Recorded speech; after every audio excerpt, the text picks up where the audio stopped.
30대 분당 사는 여자입니다. 저는 어려서부터 남에게 아쉬운 소리 하나 안 하고 자랐어요. 물론 부모님 덕도 있지만 제 성격도 남에게 아쉬운 소리를 하는 성격은 아니었어요. 사이 좋은 부모님 밑에 저 하나 외동딸을 낳고 부모님은 도란도란 살아가셨어요. 어려서 엄마는 남들에게 이름만 대면 알만한 디자이너였고 아빠도 통역을 하시는 외교관이었기에 세상 남부러울 것 없이 자랐죠. 그래서 학창시절엔 종종 친구들이 공주라고 우스갯소리로 부를 정도로 부유하게 자랐답니다. 아빠와 엄마는 엄마가 외국 출장을 갔다가 만났다고 했어요. 이국적인 엄마 얼굴에 아빠가 반해 쫓아다녔다고 했죠. 그렇게 남들이 볼 때 인꼬 부부처럼 저희 집은 늘 화목했습니다. 그런 친구들은 저를 제일 부러워하기도 하였고 저 역시도 저희 집이 늘 자부심이 될 정도로 항상 특별하다고 생각하며 살았죠. 그리고 저 역시 마찬가지로 엄마의 뒤를 이어 멋진 디자이너가 되어야겠다고 생각하며 공부를 열심히 하였어요. 다행히 엄마의 피를 물려받아 미술에 재능이 있어 엄마조차도 기특해 여기셨죠. 우리 연희는 꼭 나 어렸을 때 보는 것 같단 말이야. 우리 연희는 엄마보다 더 유명하고 세계적인 디자이너가 되어야 해. 당연하지. 내가 누구 딸인데. 나도 엄마처럼 멋진 디자이너가 될 거야. 그래서 옷도 만들고 가방도 만들고 지갑도 만들 거야. 그래. 우리 딸은 뭐든 잘할 거야. 엄마가 너 보는 맛에 산다 하죠. 평생 속 한 번 안 썩이고 기특하게 자라줘서 고마워. 집도 부유하였지만 엄마 아빠도 늘 감정 표현에 솔직하신 분들이었기 때문에 저에게 늘 사랑을 주셨어요. 그 덕분에 저도 밖에 나가면 너 사랑 많이 받고 자랐지? 라는 말을 들을 정도로 남들은 절 사랑스럽다고 칭찬했죠. 친구들은 늘 앞다투어 저와 놀려고 했고 솔직히 학창시절엔 또래 친구 관계에 있어서 특별히 스트레스를 받지 않고 지낼 수 있었어요. 남들이 앞다투어 저와 친해지려고 하는 통에 저 역시 학교 생활이 편하기도 하였죠. 이런 부분에 있어서 부모님께 늘 감사하는 마음이었습니다. 연희야, 오늘 너희 집 가서 우리 숙제하자. 그리고 끝나고 너희 집 아줌마가 해준 떡볶이 먹고 싶어. 가자. 그래, 좋아. 이따가 그럼 학교 끝나고 우리 집 가자. 나도 요새 아줌마가 해준 떡볶이 먹고 싶었는데 딱이네. 나도 오늘 가도 돼? 너 왜 진숙이하고만 놀아? 나랑도 놀아야지. 연희는 오늘 내가 찜이야. 나도 갈래.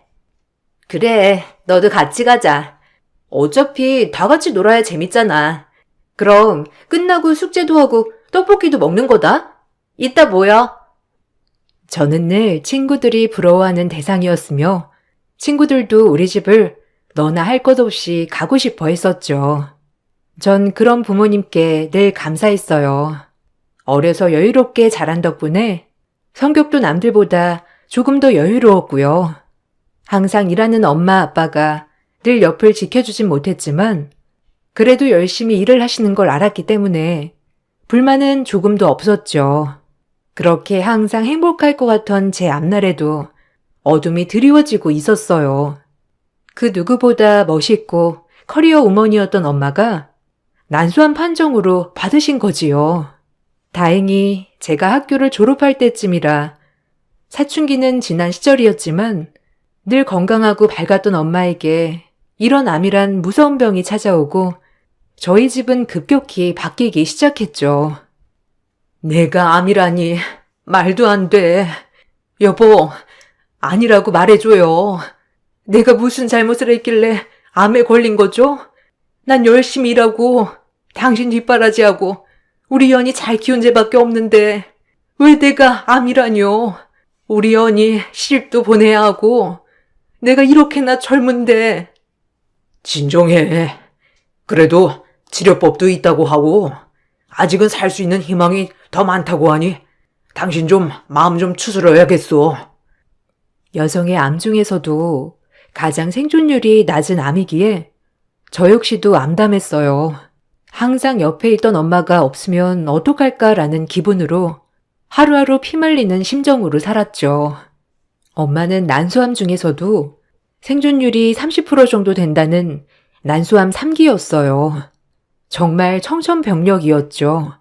제가 옆에서 엄마에게 힘이 되어드리고 싶었지만 그러지 못했어요. 슬퍼하는 엄마 곁에서 저 역시 웃을 자신이 없었기 때문이죠. 아빠와 전 슬퍼하는 엄마 옆을 묵묵히 지키는 거 말고는 할 게 없었습니다. 하지만 그렇게 아픈 와중에도 엄마는 늘 제 걱정뿐이었죠. 우리 딸, 이제 대학도 가야 하는데 내가 아직 해줄 것도 많은데 엄마가 암에 걸려서 어떡해? 미안해, 우리 딸. 엄마가 왜 미안해? 왜 그게 엄마 잘못인데? 엄마는 엄마 몸만 신경 써. 이제 일도 그만하고 좀 몸 좀 챙기란 말이야. 평생 우리 위해서 일만 하고 끼니도 거르면서 일하니까 병이 나지, 어? 이젠 엄마 몸 돌봐, 제발. 내 걱정은 그만하고 나도 그 송인이야. 그래, 연희 말대로 이제 당신은 당신 몸이나 신경 써요, 제발. 이제 우리 걱정 그만하고 당신 하나만 신경 쓰란 말이야. 이렇게 살아서 뭐하나? 당신이랑 연희한테 민폐만 끼치면 안 되는데 항암 치료 시작하고 나 머리도 많이 빠지겠지? 엄마는 머리 빠져도 예쁠 거야. 그러니까 그런 걱정은 절대 하지 마. 지금은 몸이 낫는 게 우선이잖아, 안 그래? 연희야, 엄마 너무 무서워. 그래도 우리 연희 대학교 입학하는 것도 기쁘게 축하해주고 엄마가 만든 옷도 선물해주고 싶었는데 대학 가는 기념으로 너무 미안해. 아픈 엄마라서 대학교 가면 조금 더 엄마가 신경 써주려고 했는데 엄마는 그 와중에도 저와 제 아빠를 걱정하셨어요. 밥은 어떡하냐부터 시작해서 아직 저의 앞날이 구말리 같은데 중간에 엄마가 없다고 하면 우리 딸 어떡할까라는 걱정 말이죠. 저 역시도 이런 부분은 전혀 생각하고 싶지도 않았지만 일단 엄마의 건강관리에 집중해야 하기 때문에 오로지 엄마 하나만을 신경 썼죠. 엄마는 다니던 모든 일을 그만두시고 철저히 암 치료에 전념했습니다. 그리고 저와 아빠는 그런 엄마만을 생각하며 옆에서 지켜주었죠. 엄마는 고통스러운 암 제거 수술이 끝이 나고 항암에 들어갔어요. 항암에 들어가자 급격히 기운이 노쇠하였고 그런 엄마를 지켜보다 아빠는 도저히 안 되겠는지 엄마에게 제안을 하나 하였죠. 자기 몸도 이렇게 안 좋은데 혹시 나랑 같이 시골에 내려가는 게 어때? 아무래도 도시보단 몸 치유하는데 시골이 나을 것 같아. 그래, 아빠 말이 맞아. 엄마랑 아빠랑 시골 내려가서 좋은 공기 마시면서 좋은 음식 먹고 하다 보면 엄마도 기운 차릴 수도 있고. 시골? 아휴, 한 번도 생각 안 해봤는데. 그럼 연희는 어쩌고? 학교도 다녀야 하는데 시골에서 다니는 건 무리잖아. 나야 뭐 근처 학교 앞에서 자취해도 되는 거지, 엄마. 지금은 엄마만 생각하라니까.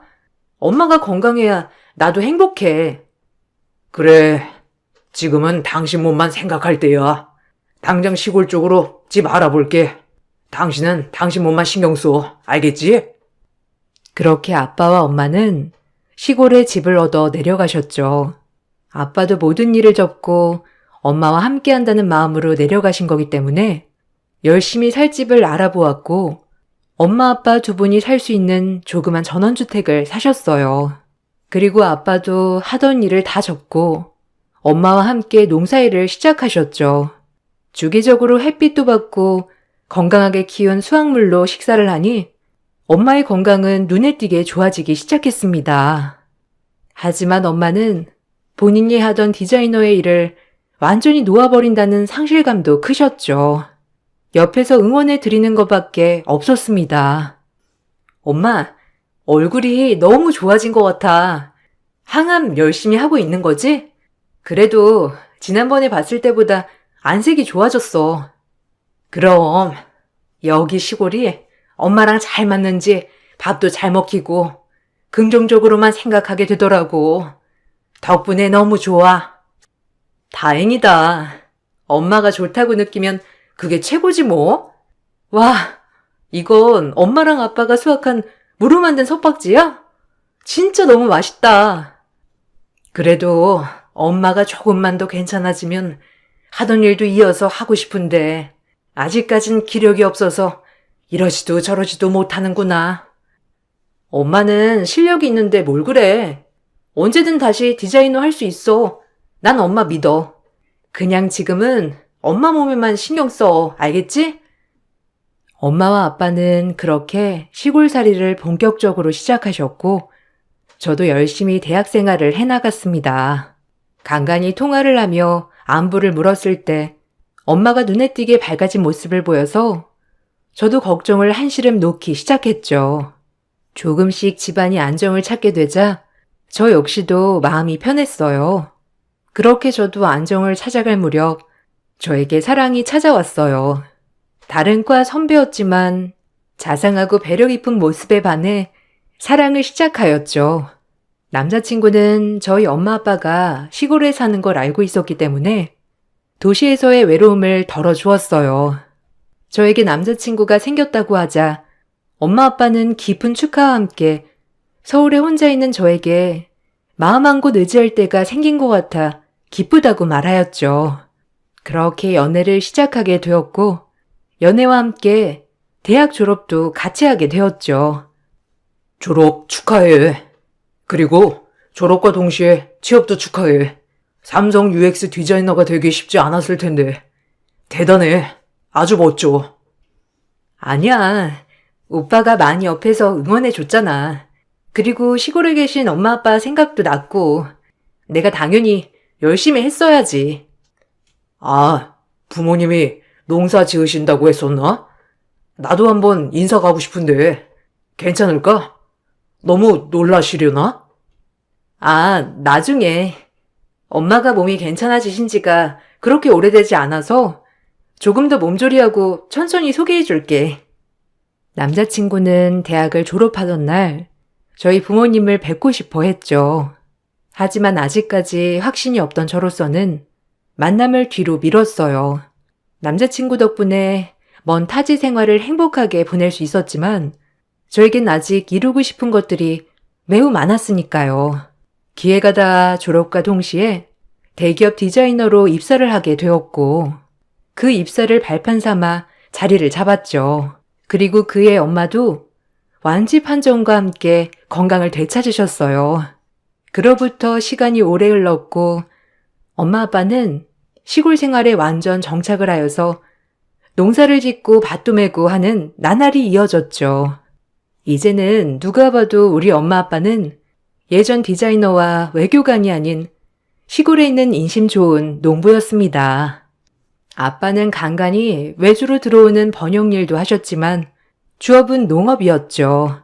그래도 밝은 엄마 아빠 얼굴이 좋아 보였어요. 그래서 그런지 엄마 아빠의 모습이 너무 좋게만 느껴졌어요. 예전에도 행복했지만 지금은 두 분이서 소소한 행복을 찾아 나서고 있는 느낌이랄까요? 그런 모습들을 보며 평일엔 열심히 일을 하고 주말엔 시골에 내려가 저도 시간을 보내기도 하였죠. 그리고 점점 남자친구와의 만남이 지속될수록 남자친구는 결혼을 재촉하였습니다. 아무래도 연애를 장기간 했기 때문에 결혼이란 얘기가 당황스럽진 않았죠.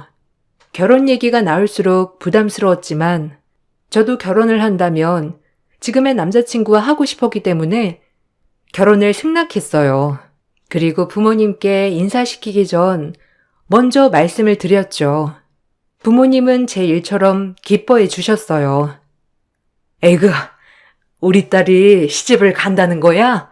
엄마가 해준 것도 없는데 어쩜 이리 혼자 커서 벌써 시집을 간다고 하니? 나중에 소개해 드릴게요. 아직 완전히 결혼 얘기 오간 건 아니고 이제부터 오가기 시작했으니까 천천히 준비해서 말씀드릴게요. 내 딸이 마음에 드는 남자라면 엄마랑 아빠는 정말 찬성이지, 안 그래? 우리 딸이 얼마나 똑부러지면 그러겠어. 엄마는 내심 제가 결혼을 한다고 말씀을 드리자 너무 좋아하셨죠. 문제는 남자친구의 집이었어요.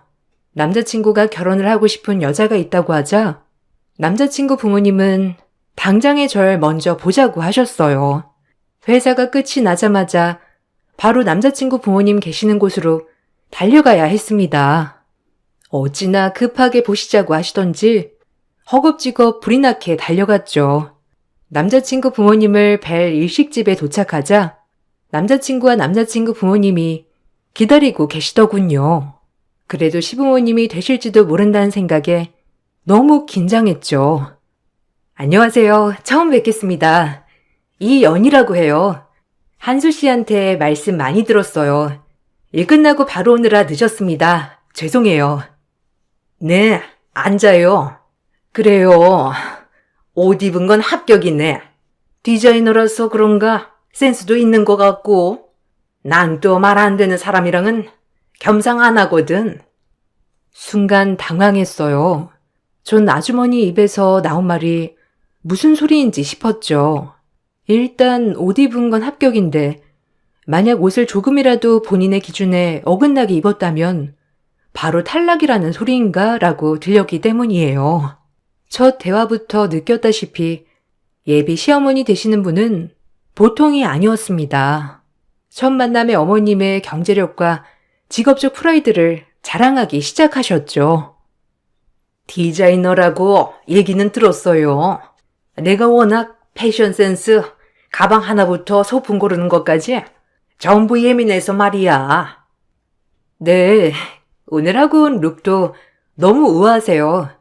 제가 의상 디자이너는 아니지만 저도 센스 있다는 말을 많이 듣거든요. 아유, 그래요? 우리 말 좀 통할 것 같네. 아니 뭐, 우리 한수한테 들었다시피 나는 이화여대 교수예요.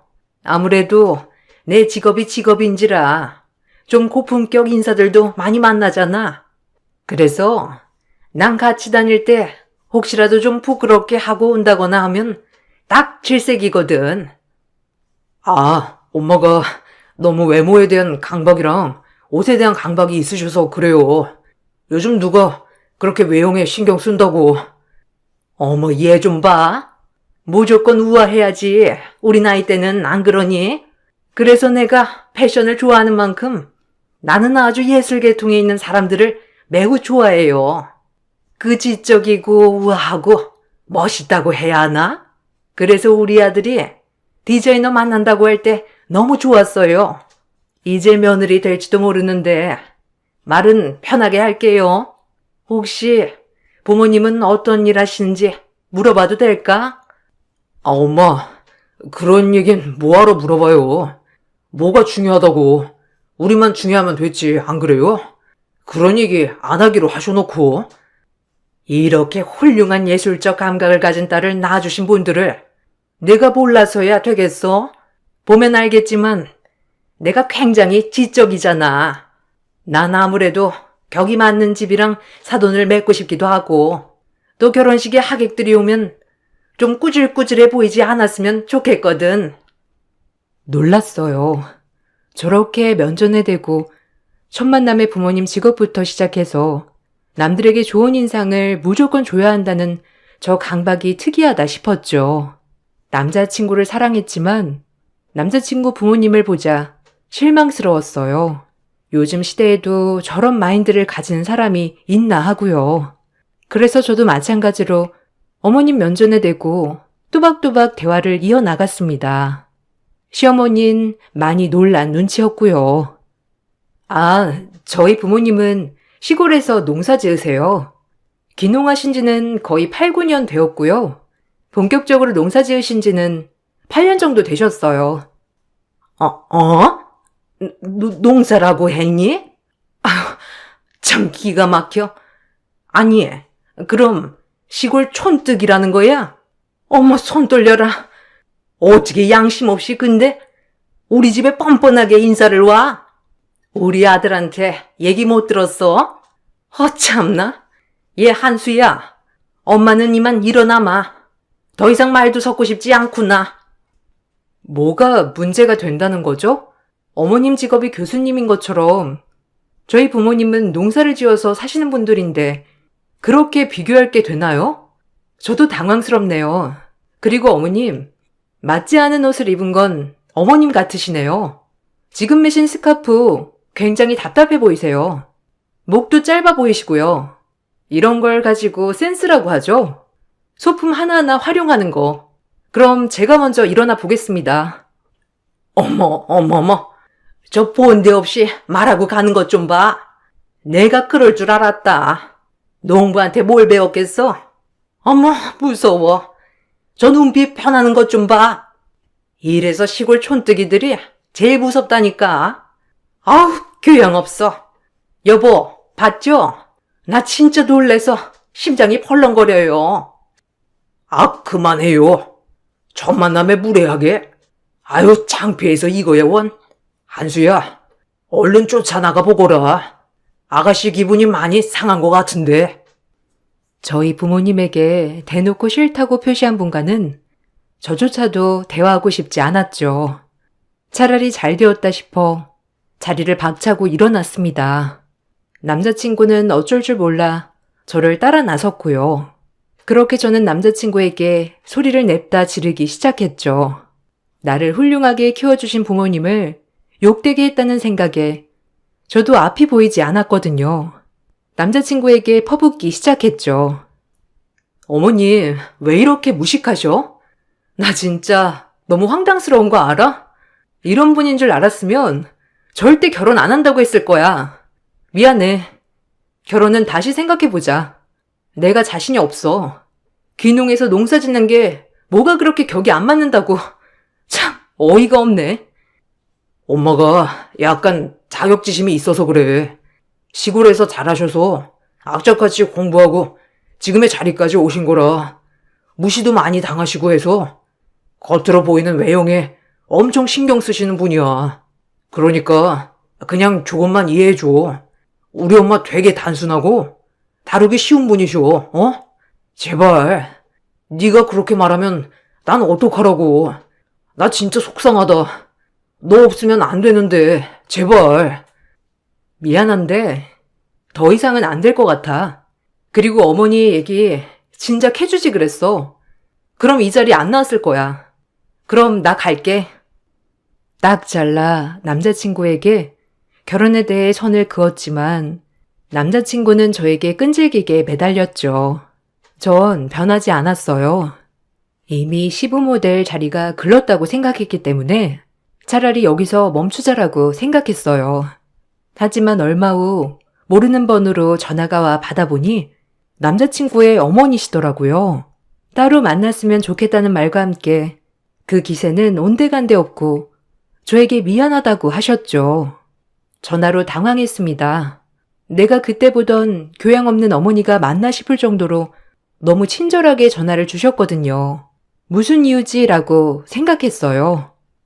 나 한수 엄마예요. 그때는 내가 경황이 없어서 그랬던 건데 이해해주고 내가 오늘 끝나는 시간에 맞춰서 저녁 식사 예약해 놓을 테니 식사 좀 할 수 있을까? 우리 둘만 만났으면 좋겠는데 그때는 내가 너무 경황이 없어서 혹시 오늘 시간 되니? 아, 네, 시간은 되는데. 아, 네, 거기 알아요. 네, 그럼 일 끝나고 바로 그쪽으로 가겠습니다. 네, 그때 뵐게요. 그렇게 통화를 마치고 일 끝날 때만 기다렸어요. 그리고 일이 끝나고 음식점으로 향했는데 어머님은 그때와는 너무 다른 태도로 저를 반겨주셨죠. 완전히 다른 사람인 줄 알았어요. 얼떨떨해하며 자리에 앉자 남자친구 어머니는 저에게 미안하다고 대뜸 그러시더라고요. 미안해.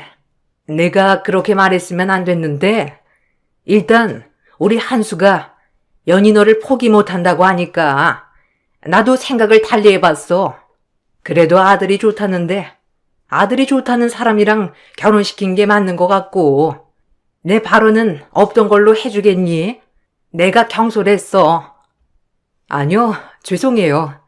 어머님 이미 마음부터 그렇게 생각하고 계시는데 이미 없던 말이 되나요? 저도 그때 너무 무례하게 군 것 같아서 죄송하다고 말씀드리려고 나왔어요. 죄송합니다. 그리고 한수 씨는 제가 설득할 테니 걱정 마세요. 어머님도 격에 맞는 며느리 들이셔야죠. 그리고 산원댁 직업도 보셔야 하고요. 저희 엄마 아빠는 시골에서 농사 지으시는 분들이라 안 맞을 것 같네요. 내가 미안하대도 어떻게 하면 화풀 내? 그때는 내가 아무래도 기강 좀 잡고 싶었나 보다. 그렇게 생각해주면 안 되겠니? 계속되는 남자친구 어머니의 사과에 마음이 약해졌죠. 마음은 안 그러신 분인데 그럼 말을 좀 세게 하시는 건가 싶었어요. 그렇게 사과를 받고 저는 생각을 다시 고쳐 먹었죠. 저렇게 사과까지 하시는 분이면 믿어볼만 하겠다는 생각이 들어서요. 그러고 나서 결혼 준비를 이어갔습니다. 신혼집을 구하고 혼수도 구하러 다녔죠. 저희 엄마 아빠는 하나라도 도와주고 싶어 했어요. 이미 젊었을 때 모아놓은 돈은 여유가 많으셨기 때문에 저 하나 시집 보내는 일은 문제가 되지 않았죠. 그렇게 결혼 준비를 하고 시댁과는 마찰이 없어 그때 빚은 갈등이 깨끗이 풀린 줄 알았습니다. 그리고 대망의 상견례 날이 되었죠. 저희 부모님은 그래도 저의 결혼에 혹시라도 피해가 갈까 싶어 그저 조심조심하는 모습이었어요. 저희가 먼저 도착을 하고 앉아서 시부모님을 기다리고 계시는데 뒤이어 남자친구와 남자친구 부모님이 등장하였죠. 그리고 저희는 인사를 나누게 되었어요. 아, 오셨어요? 엄마, 아빠, 한수 씨. 그리고 한수 씨네 부모님들이세요. 오시느라 힘드셨죠? 얼른 앉으세요. 어머, 안녕하세요. 연희한테 말씀 많이 들었어요. 인상이 너무 좋으시네요. 우리 한수군도 그렇고 반가워요. 아, 네, 안녕하세요. 처음 뵙겠습니다. 저희가 먼저 온다고 온 건데 너무 늦은 거 아닌가 모르겠네요. 앉으시죠, 그럼. 아유, 당신은 이 정도도 빨리 온 거지 뭘 그래요. 여기서 거기 오는데 시간이 얼마나 걸리는데 이런 거 양해 안 해주실까 봐.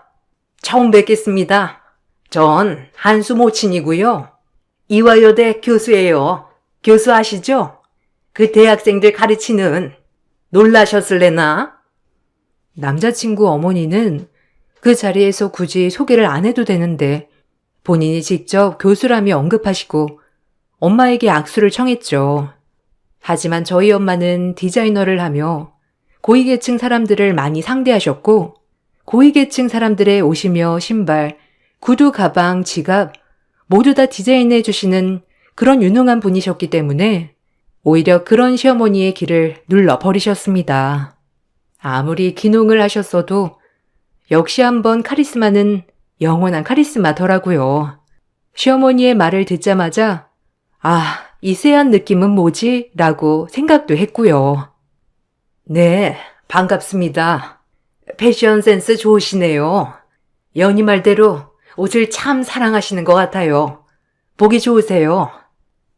아무래도 저희는 보이는 직업이다 보니까 신경을 안 쓸 수가 없네요.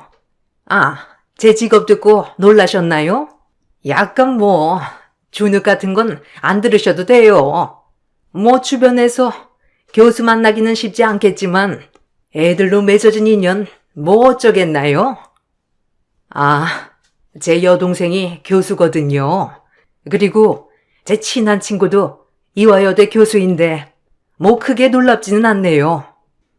저희 엄마도 보통 분은 아니셨기에 이를 갈고 참는 게 보이더라고요. 우아하게 엄마는 계속 어머님을 매기셨죠.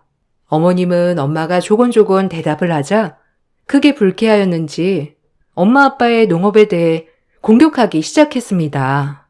약간 천민들 대하는 것처럼요. 아, 그러시구나. 아, 근데 농업이라는 게 참 그렇지 않나요? 저는 농사일을 하는 사람을 실제로 본 적이 없어서. 아니, 당신 아버님이 농사꾼이셨는데 뭘 본 적이 없어? 참나, 이 사람도 그만해요. 그리고 조용히 밥 좀 먹지, 어? 중간중간 시아버지가 시어머니의 언행이 불편하셨는지 어머님을 제지하는 것 같았지만 어머님은 아랑곳하지 않았죠. 농업이 왜요? 저희는 저희가 직접 재배하고 먹고 하는 거에 대해 굉장한 보람을 느끼고 있고요. 저희가 뭐 어디 나가서 사회생활을 안 해본 것도 아니고 지금 시골이 좋으니까 시골에 있는 거죠. 약간 지금 말씀하시는 게 공격적이시네요. 어머, 이래서 내가 애초에 이러니까 농사는 안 된다고 한 거야, 알겠니? 한수야, 너 지금 봤지? 내가 참아보려고 해도 참을 수가 없어. 사돈끼리 대화가 돼야지. 이거 대화도 안 되다니. 수준 딸려서 정말. 여보, 일어나요. 한수야, 일어나.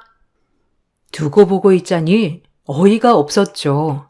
저에게 사정사정해서 결국 마음을 돌렸더니 상견례장에서 이런 잘난 척을 하고 싶어서 결혼을 진행하자고 한 건가? 라는 생각과 함께 많은 생각이 스쳐 지나갔습니다. 저희 엄마도 보통 분이 아니시기에 망정이지 그런 모습을 보고 있자니 엄마와 아빠에게 너무 죄송스러웠죠. 남자친구 어머니가 저렇게 무례한 발언을 쏟아내자 엄마는 크게 웃으며 남자친구 어머니에게 한마디 하더군요. 어찌나 통쾌하던지 남자친구 어머니도 입이 떡 벌어지는 광경이었죠. 테이블 위에 올려져 있던 빨간 남자친구 어머니의 카드 지갑을 뒤집으며 소리를 치셨어요. 그리고 하나하나 따지기 시작하였습니다. 이 지갑 제가 만든 거네요. 그리고 지금 들고 있는 백도 그렇고 스카프며 다 제가 디자인한 것들이네요. 어차피 제가 만들었던 브랜드는 미씨들 사이에서 유명했던 거니까 뭐. 제가 디자이너 하율이에요. 예명이죠. 몸이 안 좋아 시골에 내려가서 요양 겸 취미 삼아 농사를 하고 있는데 어디 주제 파악 못하고 배운 척 고고한 척이야? 이보세요. 당신네 집안에 우리 딸 시집 안 보내. 그리고 저희 남편은 외교관이었어, 알아? 딸아이한테 듣기로는 시골 출신이라고 들었는데 그 과거를 숨기려고 지금 이렇게 발악하고 있는 꼴을 보니 아주 우습군. 나를 깔보고 싶은데 모든 옷과 가방, 지갑이 다 내가 디자인한 것들이라니 아주 꼴 좋다 정말. 당신 꼴이 얼마나 우스운지 거울 좀 봐. 거치장만 하지 말고 내면을 치장하란 말이야. 제 엄마의 말이 끝나자 남자친구 엄마는 입이 떡 벌어진 채로 말했습니다. 그리고 그럴 리 없다고 악다구니를 써댔죠. 거의 상견례장은 싸늘한 만남이 되었죠. 어찌나 고소하던지. 그리고 엄마의 힘을 등에 업고 저도 한마디 했죠. 아주 그 집을 묵사발을 만들었어요. 아니, 하율이라고요? 당신이? 아니, 믿기지가 않아. 저런 시골 촌뚜기들이. 아니, 한수야, 너는 왜 이런 걸 알아보지도 않고? 이제 몸이 많이 좋아져서 외부 디자인들도 해주고 있는데 참 꼴도 우스워라. 당신 내가 어떤 사람들만 상대했는지 알긴 아는 거야? 알구나 까불어야지. 어디 교수나 불행이가 사회적 지위가 대단한 것처럼 사람들을 깔봐 깔보길. 그래도 다행이다. 결혼하고 인성을 알았으면 얼마나 땅을 치고 후회했겠니? 당신 같은 집에 우리 딸 절대 못 주지. 우리 딸이 뭐가 아쉽다고? 아줌마, 정신 차려요. 농사일이라고 무시하다가 그렇게 빌고 빌었을 땐 언제고. 지금 와서 천성 나오지? 깔보려면 그 옷이나 벗고 깔봐요. 번데기 앞에서 주름 잡는 것도 아니고. 우리 엄마가 어떤 사람인데. 참나, 어줍잖은 지식으로 나대지 마쇼. 이 말을 남기고 저희는 자리를 떠났습니다. 저희가 떠나자 시어머니는 분을 참지 못하고 거기에 그릇들을 깨부수고 난리가 났더라고요. 그릇들을 깨는 과정에서 피도 보고 난리가 아니었다고 했죠. 아주 피바람이 따로 없었습니다. 상견례가 끝이 나고 남자친구에게 전화가 와 또 그렇게 빌더라고요. 그 집안은 비는 게 특기인지 아주 고가웠습니다. 제발 한 번만. 우리 엄마랑 인연 끊으라면 끊을게, 그리고 엄마가 그 하율 선생님 오래된 팬이래. 갑자기 은퇴하셔서 궁금했는데, 오죽하면 머리부터 발끝까지 그 디자이너 제품이겠어. 제발.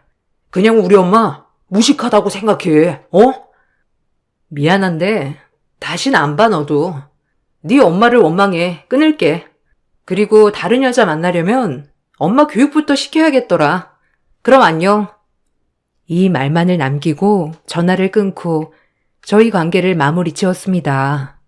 엄마는 그런 무식한 집에 절대 시집 보낼 수 없다고 말씀하셨고 아빠도 화를 참느라 혼났다고 하시더라고요. 저도 이상하게 마음도 안 아프고 미련도 없어졌어요. 저희에게 아픔이자 상처인 엄마의 난소함으로 시골 생활을 하시는 부모님을 그런 식으로 폄하하는 인간들과는 말도 섞기 싫거든요. 저희 가족은 그런 일이 있었던가 싶을 정도로 잘 지내고 있어요. 엄마도 차츰차츰 다시 복귀를 하시려고 준비 중이시고요. 물론 무리하지 않는 선에서요. 저도 회사에 아직까지 몸담고 있지만 엄마에게 일을 배워 패션으로 변화를 줘볼까 생각도 하고 있습니다. 늘 새로운 일엔 설렘이 따르는 법이죠. 지금까지 저를 이렇게 자존감 높게 키워주신 엄마 아빠에게도 너무 감사드리는 마음이 가장 크고요. 날씨가 추운데 감기 조심하시고 제 이야기 읽어주셔서 감사드려요. 안녕하세요. 저는 30대 초반 여자입니다. 사랑하는 사람과의 결혼 생활은 저에게 정말 많은 기대를 안겨줬었는데 함께 할수록 제가 몰랐던 남편의 모습을 볼 때마다 실망감을 감출 수가 없었어요. 결혼 생활하는 동안 저를 가장 힘들게 했던 건 술 문제였어요. 친구분들과 술자리를 한번 가지게 되면 들어올 생각을 전혀 하지 않았어요. 정신을 차리지 못할 정도로 집에 기어 들어오거나 아니면 파출소에서 연락이 와서 몇 번이나 데리러 간 적이 있었습니다. 남편이 이럴 때마다 너무 불안했던 건 앞으로 제 뱃속의 아이를 어떻게 키워야 할지 그게 제일 걱정이었어요. 하루 이틀도 아니고 거의 매일 이런 문제가 반복이 되다 보니 남편과의 미래가 보이지가 않았어요. 술만 줄여도 살만할 것 같은데 제가 아무리 설득을 해도 한기로 흘려버리니 너무 답답했었죠. 결국 남편을 향한 제 불만을 시부모님께 털어놓게 되었고 정신 좀 차리라고 따끔하게 한마디 해주시길 바랐어요.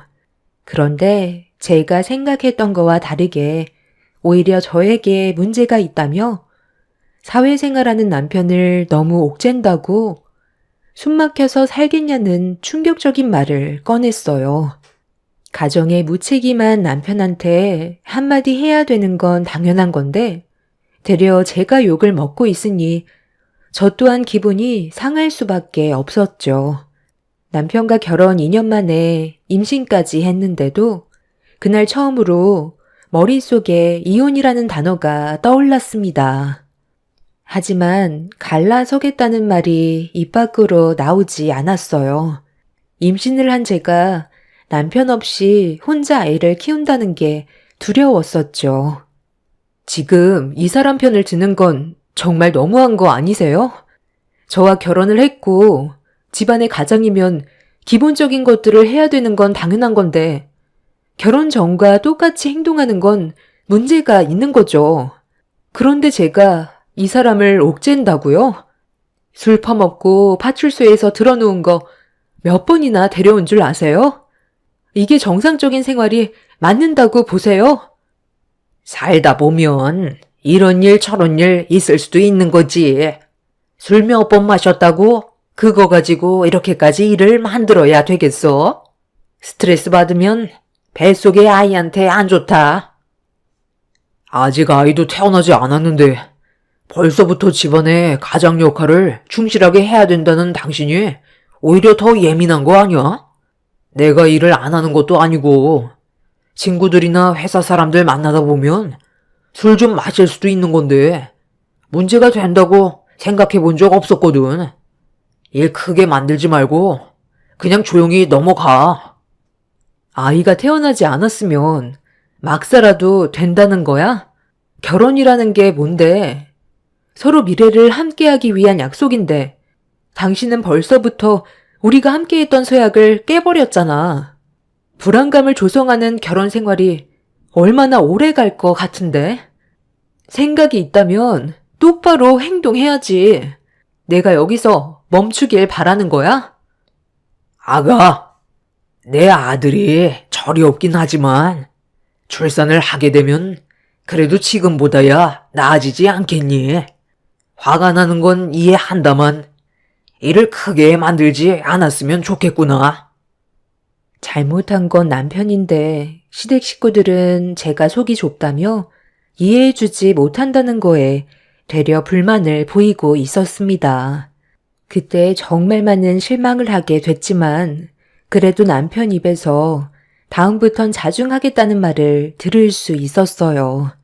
본인도 조금은 느끼고 있는 것 같아 최대한 참고 넘어가려 했어요.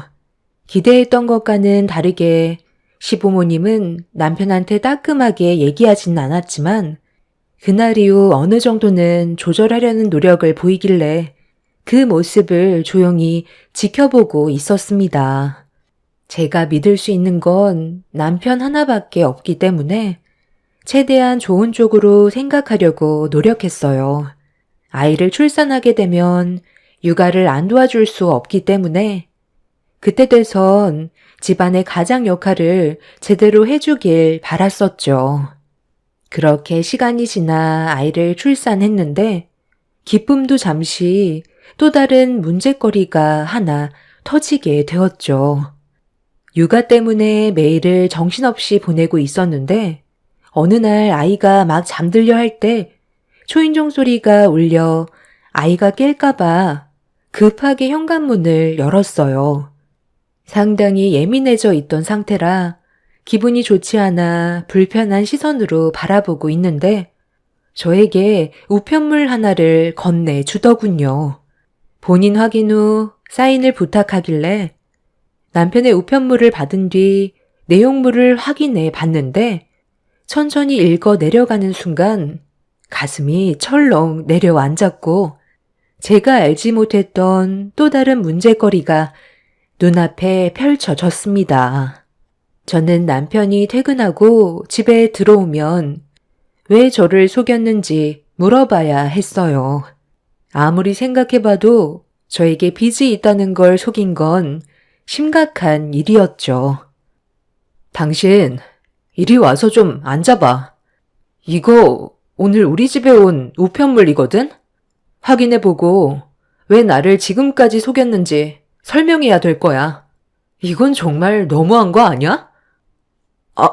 아니, 이 우편물이 왜 당신 손에 있는 거야? 분명 회사로 보내달라고 했는데 전달이 잘 안 됐나? 어차피 이렇게 된 거 전부 다 솔직하게 설명해 줄게. 당신이랑 연애할 당시 결혼을 하고 싶었는데 내가 능력이 없으면 결혼에 대해 고민을 할까봐 우리 부모님이 집을 해주셨다고 거짓말을 했던 거야. 빚이 있다고 얘기하면 결혼을 안 해줄 것 같아서 그건 아예 입 밖으로 꺼내지 않았거든. 그렇게 매달 이자랑 원금이랑 조금씩 갚아 나가고 있었지. 그럼 당신이 받는 월급도 나한테 속였었겠네? 원금이랑 이자 갚는데 진짜 월급이 얼마나 되는지 알게 되면 바로 들통나게 되니까 결혼 전부터 속여왔던 거였어? 그럴 생각은 없었는데 어떻게 하다 보니까 이미 내 월급을 당신한테 속이고 있더라고. 그래도 빚이 2억밖에 안 돼서 조금만 노력하면 갚을 수 있어. 노력하면 갚을 수가 있다고? 내가 봤을 때 당신은 아예 갚을 생각조차 없는 것 같은데? 이 우편물이 왜 날라왔겠어? 그럼 이건 어떻게 설명할 건데? 아파트 담보대출을 받았으면 월급으로 제때 갚아야 되는 게 맞는 건데 당신 월급을 전부 어디에다 사용을 했길래 카드 빚이 2억이나 되는 거야. 더군다나 이자율도 높은 이금융에 대출을 당겨받았었네. 아파트 원금이랑 이자에 넣은 것도 아니고 여기에 적혀있는 2억 대출받은 건 어디에 사용한 거야? 그건, 목돈 좀 만들어 보고 싶어서 주식 투자를 좀 했거든. 그런데 손실이 나버려서 카드 빚을 갚는데 허덕이다 보니까 아파트 담보대출을 받은 원금과 이자를 납부하지 못하는 바람에 일이 좀 복잡하게 되어버렸네. 속인 건 정말 미안한데 열심히 일을 해서 갚아 나가면 되니까 너무 걱정하지 마. 내가 다 해결할게. 지금까지 아무 일 없었잖아. 내가 설마 당신이랑 우리 아이 굶기겠어? 생활비는 끊기지 않게 할 테니까 불안해하지 않아도 돼. 이 아파트 부모님이 해주셨다고 거짓말하고 거기에다가 주식 투자하려고 이자율 높은 카드사에 2억이나 대출받아서 전부 다 날려먹었으면서 당신을 믿으라고? 이미 신뢰가 한순간에 무너져 버렸는데 어떻게 믿고 살아갈 수가 있겠어? 준비라곤 전혀 되어 있지 않은 당신 때문에 나랑 우리 아이가 앞으로 불안정한 가정 환경에서 살아야 한다고. 이 문제 당신 부모님도 알아 몰라. 일이 더 커지기 전에 하루빨리 해결을 해야 피해를 막을 거 아니야. 우리 부모님이 아파트 담보 대출 받은 건 알고 계시는데 내가 주식 투자로 2억 대출 받은 건 아직 모르고 계셔. 금방 갚을 수 있으니까 걱정하지 말라니까. 금방 갚을 수 있다고? 아직 한 푼도 갚지 않아서 독촉장이 날라왔는데 월급 받는 걸로 그동안 친구들과 술만 퍼마시고 생각 없이 생활했으면서 걱정하지 말라는 말이 지금 나오니? 지금 당장 이 사실 당신 부모님께 알려야 되겠어. 그래야 해결책이 나올 거 아니야. 이 문제 해결 못하면 정말 끝이야. 남편의 생각 없는 행동들로 인해 저와 제 아이가 길바닥에 나앉게 될 판이었어요. 이런 경험을 해본 적이 없었던 저는 두려운 마음에 시부모님께 이 사실을 알렸고 남편의 생각 없는 행동에 많이 놀라셨는지 저희 집으로 급하게 찾아오셨습니다. 제가 시부모님 앞에다 독촉장을 보여드리자 아무 말 없이 보시더니 해결을 해 주시겠다는 말보다 도와주기 힘든다는 말을 하셨어요. 그 말을 듣는 순간 당황스러워 할 말을 잃었고 왜 도움을 주실 수 없는지 여쭤보았습니다. 도와주실 수 없다고요? 아니, 이 사람이 지금 어떤 일을 저질렀는지 보셔놓고 어떻게 그런 말을 하실 수 있으세요? 두 분께서 아파트 담보대출이 있다는 거 왜 속이셨어요? 저랑 이 사람이 결혼할 때 아버님이 해주신 집이라고 하셨잖아요. 저는 그래서 빚 없이 시작할 수 있다는 것 하나만으로도 안정적인 결혼 생활을 할 수 있을 줄 알았는데 지금까지 저는 그것도 모르고 이 사람이 받는 월급에 만족하면서 하루하루를 감사하게 생각하며 살아왔었다고요. 그런데 알고 보니 빚만 가득하고 갚을 능력도 없으면서 2억이나 대출받아 주식에 투자를 했으니 제 속이 어떻겠어요. 이자가 한쪽에서도 아니고 양쪽에서 나오고 있는데 이 사람이 받는 월급으로는 턱도 없다고요. 좋은 직장이 아니더라도 처음 결혼을 마음먹었던 건 그래도 항상 성실해 보이는 모습이 보기 좋아서 결혼을 결심했던 건데 막상 껍데기를 벗겨보니 친구 만나 노는 거 좋아하고 덤으로 조절도 하지 못하는 술까지 퍼마시고 감당할 수 없는 빚까지 있었다는 거에 너무 큰 실망을 했어요. 제가 앞으로 이 사람의 뭐를 믿고 살아가야 하는 거죠? 어떻게 도와주실 수 없다는 말을 아무렇지도 않게 하실 수 있어요? 아니, 돈이 한두 푼도 아니고 어떻게 2억의 빚을 갚아줄 수 있겠니? 우리 집안 형편 너도 모르는 거 아니잖아. 무리해서 빚을 갚는 것보단 급한 불부터 끄는 게 좋을 것 같다. 밀려있는 빚만 해결해주면 되는 거지? 그럼 일단 숨은 쉴 수 있을 거 아니야. 너 이놈 자식, 너는 왜 일을 이 지경까지 만들어서 사람 불편하게 만드니? 다른 건 어느 정도 커버해 줄 수 있었지만 이건 좀 힘들 것 같다. 앞으로 월급 받는 족족 빚만 갚아라. 카드 빚이 이자가 높으니까 그것부터 해결하고 아파트 담보대출은 너희들이 맞벌이해서 천천히 갚아 나가면 되잖아. 애는 어린이 집에 맡기면 되니까 그게 문제될 건 없잖니? 어차피 너희들이 부부인데 어려운 상황들이 생겼으면 함께 헤쳐나가야지. 인생을 살다 보면 이 정도 일은 아무것도 아니다. 우리는 할 말 끝난 것 같으니까 먼저 일어나도록 하마. 어머님, 제가 왜 이 사람이 벌려놓은 일을 해결해 줘야 하는데요? 아이가 세상 밖으로 나온 지 얼마 되지도 않았고, 아직까지 수유를 해야 된다고요. 그럼 안사돈한테 도움 좀 요청해봐라. 어린이집 보내고 싶지 않으면 안사돈한테 애 좀 봐달라고 하면 되잖아. 나는 아이를 봐줄 만한 상황이 안 된다. 저희 엄마는 한가한 줄 아세요? 이 문제 해결해 주지 못하면 이 사람과는 여기까지 할게요. 차라리 빚 없이 저 혼자 아이 키우는 게 좋겠어요. 내가 앞으로 잘한다니까. 지금 당신 너무 흥분한 것 같은데 극단적으로 생각하지 말고 하나씩 해결해 가다 보면 분명 좋아질 수 있을 거라고. 이미 시댁 식구들에게 너무 큰 실망을 하게 된 터라 더는 듣고 싶지가 않았어요. 남편이 저를 속이고 2년 동안 결혼 생활을 유지했다는 거에 너무 화가 났었죠. 아이가 태어난 지 얼마 되지 않아 여러 가지로 남편의 도움이 필요할 거라 생각했었는데 오히려 더 짐처럼 느껴지는 남편의 모습들이 제 결정을 확고하게 만들었습니다. 이혼을 하겠다고 밀어붙이자 남편과 시부모님은 당황했는지 좀 전과는 다른 모습으로 저를 설득시키려 했어요.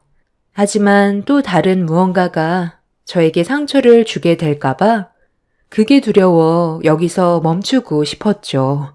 그런데 남편은 이혼만큼은 하고 싶지 않았는지 시부모님이 돌아가신 다음 저희 엄마한테 전화를 했어요.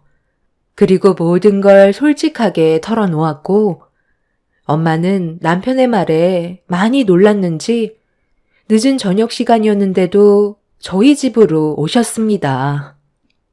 아니, 강서방, 이게 다 무슨 말인가? 그동안 우리를 속이고 지내왔었던 거야? 그 많은 빚을 앞으로 어떻게 감당하려고 그러나? 자네 버는 돈도 많지 않잖아. 장모님, 정말 죄송합니다. 제가 생각이 짧았어요. 앞으로 정신 차리고 살 테니까 이 사람이 이혼하자는 거 좀 막아주세요.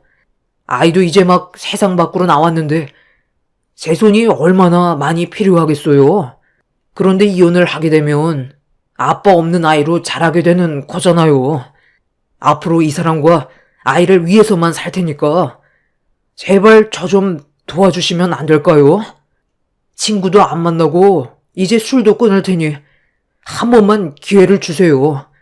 한 번 정도는 기회를 주실 수 있잖아요. 무릎이라도 꿇겠습니다. 자네가 저지른 일에 대해서는 할 말이 없지? 아파트 담보대출은 이해할 수 있지만 목돈을 만들기 위해 갚지도 못할 2억을 따로 대출받아 주식에 투자하고 모든 걸 탕진한 건 절대로 용서를 받을 수 없는 행동일세. 일단 내 딸과 단둘이 대화 좀 하고 싶으니 자리 좀 비켜주겠나? 무엇보다 내 딸이 자네와 더는 함께 살고 싶지 않다면 나 또한 방법이 없으니 일단 내 딸의 생각은 어떤지 먼저 들어보고 나서 자네와 얘기하도록 하지. 그래, 이제 우리 둘만 남았으니 얘기 좀 해보자. 앞으로 어떻게 할 생각이야? 지금의 상황을 봤을 때 이혼은 불가피할 것 같지만 그래도 무슨 일이든 신중해야 되니까 앞으로의 계획이 어떤지 드러나 보자. 강서방이 100번 잘못을 한 건 맞는데 이제 막 태어난 자기 자식과 떨어지고 싶지 않은 모양이야.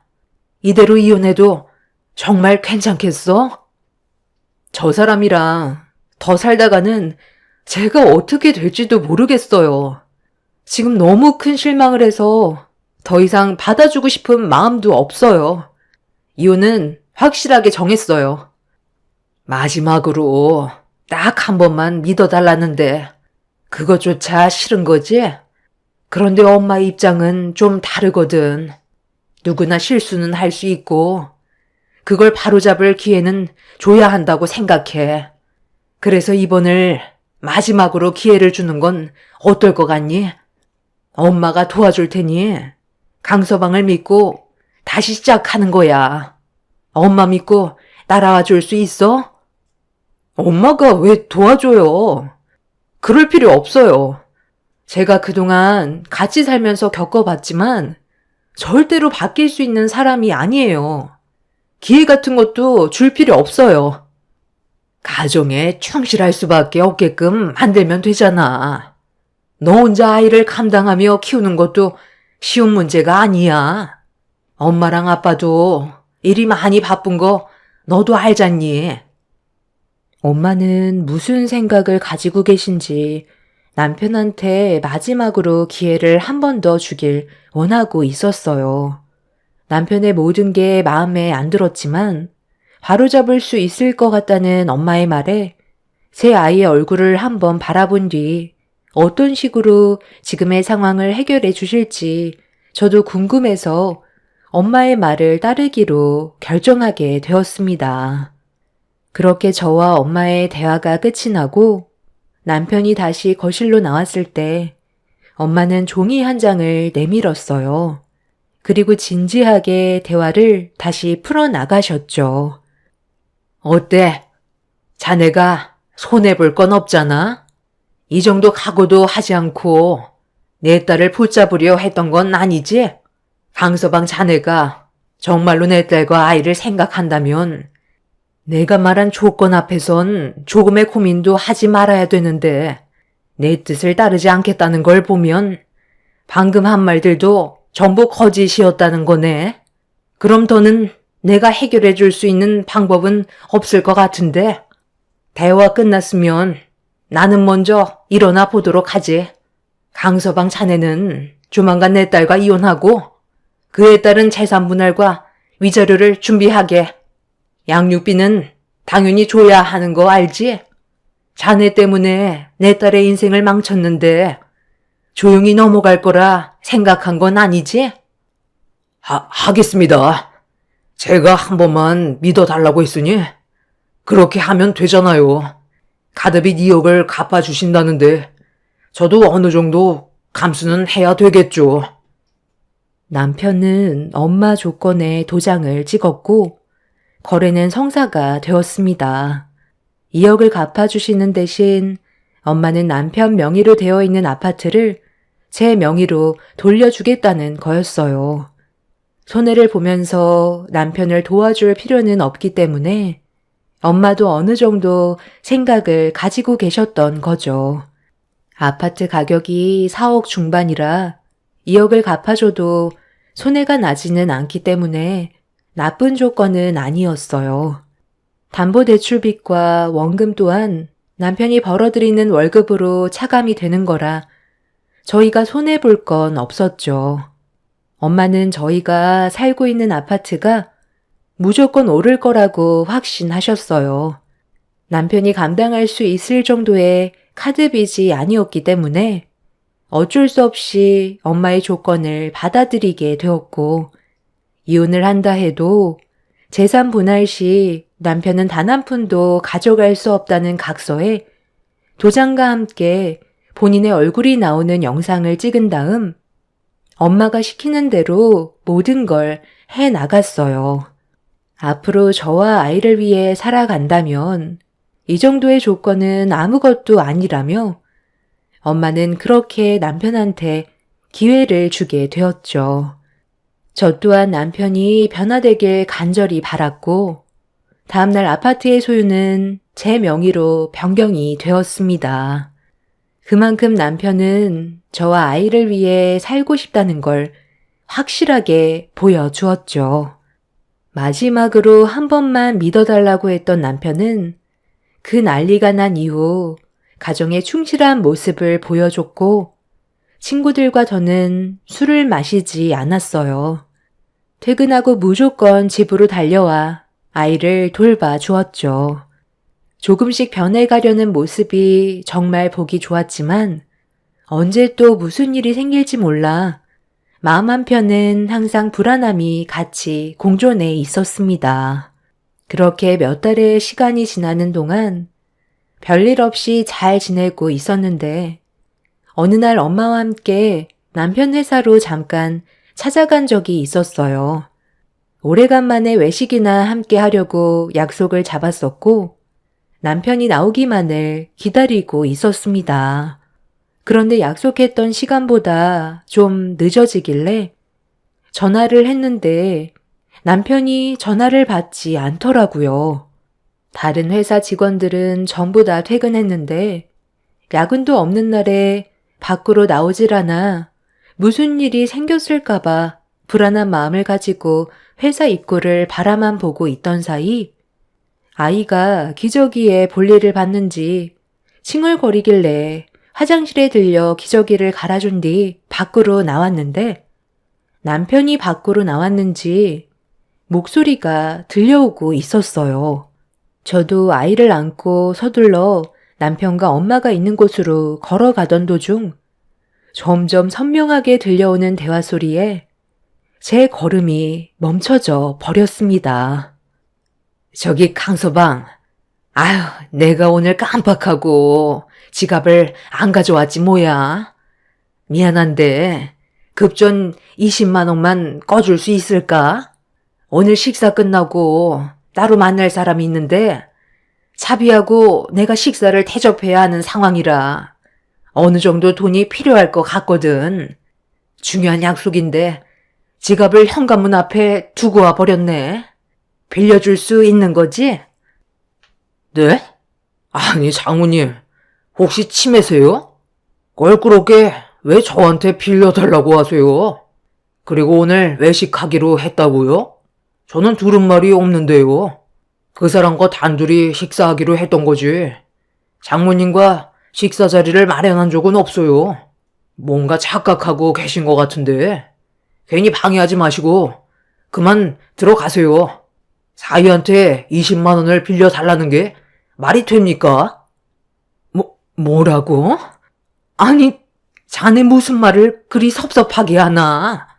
내가 얼마 전에 도와달라고 했을 때 빚을 갚아줬던 거는 벌써 까먹은 거야? 도와달라고 할 때는 나한테 온갖 불쌍한 척 다 하길래 내 딸을 봐서 기회를 줬는데 받을 건 다 받았다 이거야? 내가 사람 잘못 본 것 같구만. 나중에 다시 얘기하도록 하지. 그러시던지요. 꼴랑 이어 갚아주면서 명의를 초라마라 조건 거시며 치사하게 나오셨으면서 돈을 빌려달라고요? 어차피 저는 빚 갚았고 지금 살고 있는 집이야 이혼하지만 않는다면 저희 둘의 재산이나 다름없으니까 그게 상관없거든요. 집사람이 먼저 세상을 떠날 수도 있는 건데 그렇게 되면 모든 재산은 어차피 제 것이 되는 거잖아요. 여기까지 생각은 못 하셨죠? 저는 절대로 이혼하지 않을 거예요. 아파트가 얼마짜리인데 그걸 포기하고 이혼하겠어요? 잠깐 쉬고 있는 것 뿐이라고요. 기회는 언젠가 또 오기 마련입니다. 저기요, 여기 잡상인 내보내세요. 남의 회사에 외부인을 함부로 출입시키면 어떡해요? 집사람한테 괜히 쓸데없는 얘기 하지 마세요. 지금 잘 지내고 있는데 슬퍼하는 모습 보고 싶은 건 아니죠? 당신 지금 우리 엄마한테 방금 뭐라고 그런 거야? 잡상인이라고 그랬어? 지갑을 안 가지고 오셔서 이따가 약속이 있다고 20만 원 빌려달라고 부탁했는데 왜 빌려줘야 하냐고? 당신이 생각 없이 대출 받은 카드빚 2억을 갚아주셨는데 콜랑 20만 원 때문에 우리 엄마한테 상처를 줘? 원래 이런 사람이었던 거야? 아이, 어디 있다가 나타난 거야? 아니, 나는 오늘 장모님과 같이 식사하는 줄 몰랐는데 갑자기 나타나서 우리 둘이 좋은 시간 보내려 했는데 전부 망쳐버렸잖아. 그래서 기분이 좀 안 좋아서 나도 모르게 좋은 말이 안 나왔던 것 뿐이야. 내가 설마 안 좋은 감정으로 얘기했겠어? 그냥 좀 서운해서 그런 거였다니까. 서운하면 막말해도 되는 거고 아무리 기분이 안 좋다 해도 잡상인 취급하는 건 좀 심하다고 생각되지 않아? 그동안 우리 엄마를 어떻게 보고 있었길래 표정 하나 안 바뀌고 그런 말을 함부로 뱉을 수가 있어. 몇 달간 조용한 듯 싶더니 또 일을 만들어 버리니? 더는 실망할 것도 없을 것 같다. 제가 몸을 돌려 엄마의 손을 잡고 남편의 회사 밖으로 나가려 하자 저를 붙잡은 남편이 업무상 스트레스가 많아서 그랬던 것 같다며 좋게 풀어가려 했지만 이미 기분이 상해버린 저는 남편의 발을 뿌리쳤어요. 그런데 그 순간 갑자기 경비분들께서 남편의 이름을 부르며 우르르 몰려왔고 남편은 경비원들을 보고 화들짝 놀라며 도망을 치려 회사 밖으로 뛰쳐나가려 하는데 엄마가 남편의 다리를 걸어 넘어뜨렸어요.